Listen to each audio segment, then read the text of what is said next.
Parliamo, se le pari, un po' degli acuti, che non è un tema, è il tema che preoccupa sempre a tutti i cantanti, non solo i tenori e i soprani, ma tutti siamo preoccupati per gli acuti. Qualche consiglio, qualche segreto per fare bene gli acuti? Non saprei dire veramente, perché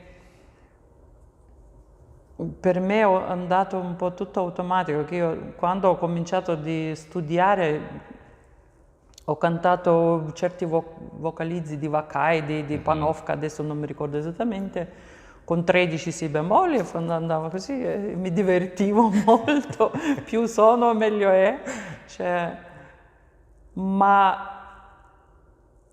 poi mi è stato detto, perché io ancora quando studiavo da mezzo, a certe allieve facevo vedere, no, devi fare così, di Gilda, la cadenza con mi bemolle, e non mi pesava, allora ancora niente, no?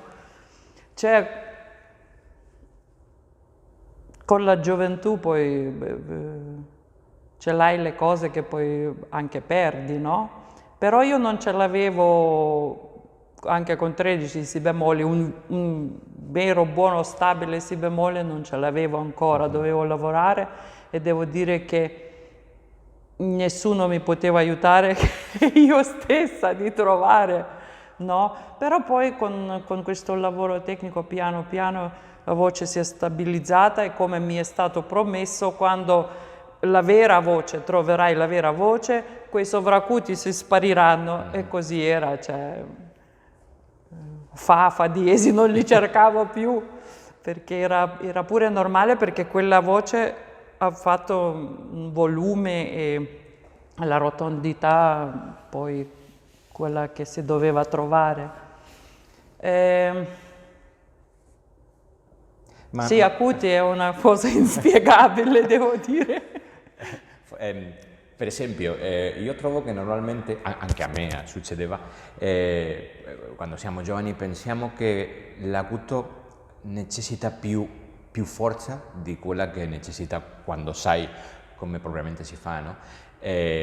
Questo normalmente lo chiedo perché voglio far vedere ai giovani che questa è una riflessione che facciamo tutti i cantanti che abbiamo trovato in qualche punto della nostra vita, no?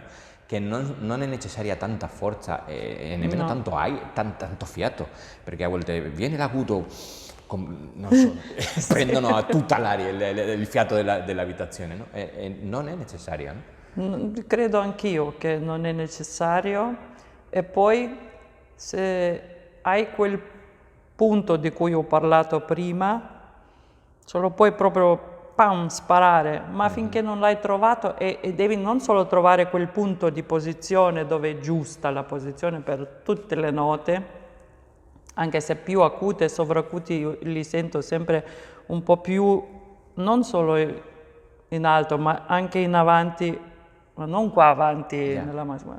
Avanti su, no? Sì, che devi trovare anche tutto un insieme di cose, cioè per quel punto, per prendere quella nota acuta deve avere anche queste radici, questo appoggio giusto, ma infatti quando è giusto non hai bisogno di tanta forza, credo anch'io, sì. E tanta aria, certe volte anch'io prendevo troppa aria e poi respiri di nuovo, ancora ce l'hai tanta di aria precedente e già ancora respiri perché uno deve respirare, no? E poi ti riempi di aria e non sai che fare.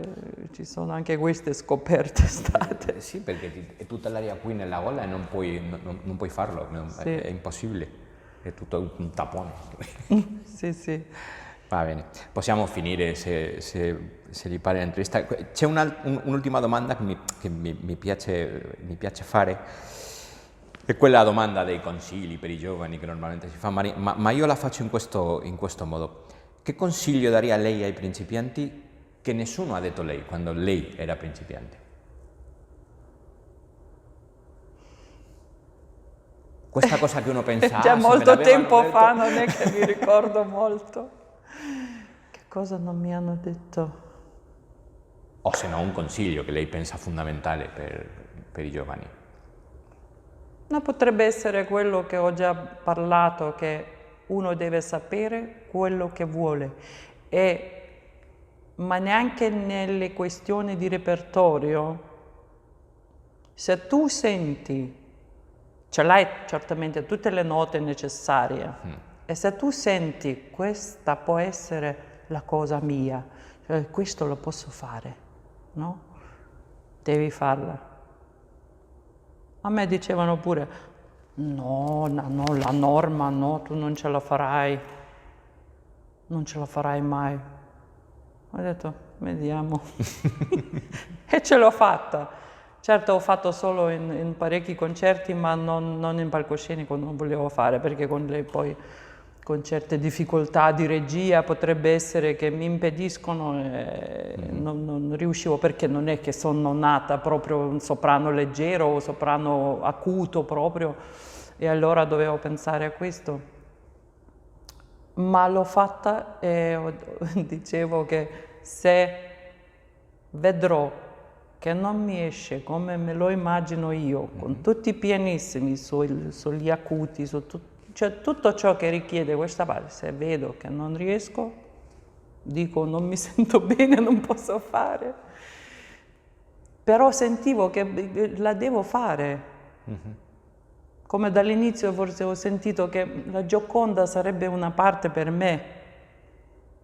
In quel momento non ho neanche chiesto a nessuno, però non avrei creduto se qualcuno mi avesse detto di no, questo no, vediamo. E così ho fatto tante cose che forse ho superato pure le mie immaginazioni più ardite, diciamo. Allora, veramente avere un'idea molto realistica anche, quello che puoi fare, di sentire le proprie potenzialità, quello e non farsi portare da... Certo uno deve cercare prima di tutto, se un insegnante dice provare un metodo, qualcosa, devi cercare di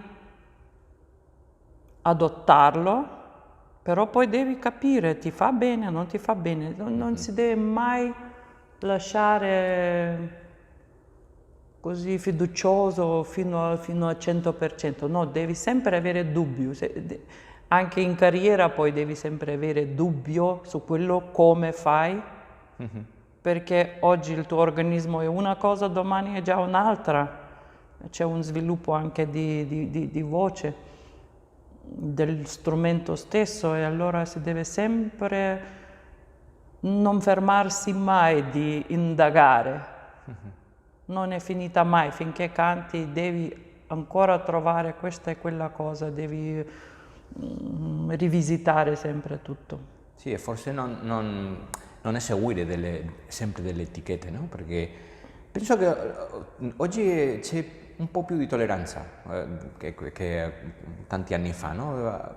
Oggi ci siano dei cantanti che Placido Domingo è l'esempio, no? Che ora è cantando come baritono, ma è Gregory Kunde che cantava delle parti di Rossini più leggere, e ora canta Otello, Aida, canta Nessuno poteva immaginarsi, no?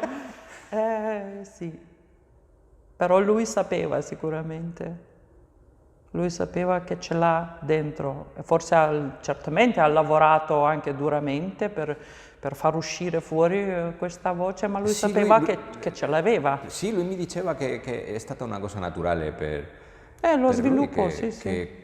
che non ha cambiato nulla nella tecnica, che Sì, solamente infatti. che la voce poteva farlo, poteva fare delle cose Se che hai prima non fatto poteva. quei anni prima, hai fatto tutto giusto, c'è una strada da fare. Certamente ci sono le voci che cambiano di più di altre voci, certe sono più conservate nel proprio repertorio, però ciascuno deve vedere com'è la sua natura di voce e secondo quello poi decidere come e che cosa cantare. Va bene, perfetto. Non so se ho dimenticato di chiedere qualcosa. No. Grazie mi tante. sono scoperta, Dio mio, perché quando uno parla di canto è come andare in una foresta buia tra tanti alberi e non vedere niente. Sì, non so, credo che sia necessario per la gente di ascoltare dei propri cantanti, parlando di tecnica vocale. Che poi ci sono quelle scoperte che qualcuno ti ha detto un giorno così e in quel momento non ti arriva quella notizia. Sì, è vero. Poi un giorno ti fai una doccia e canti, come si canta bene nella doccia. Canti, questo è. E metti quel puzzle, quel piccolo puzzle, lo metti tra i tuoi strumenti perché vedi che funziona, ma ti arriva forse dopo qualche anno. È vero, è totalmente vero, sì. Sì.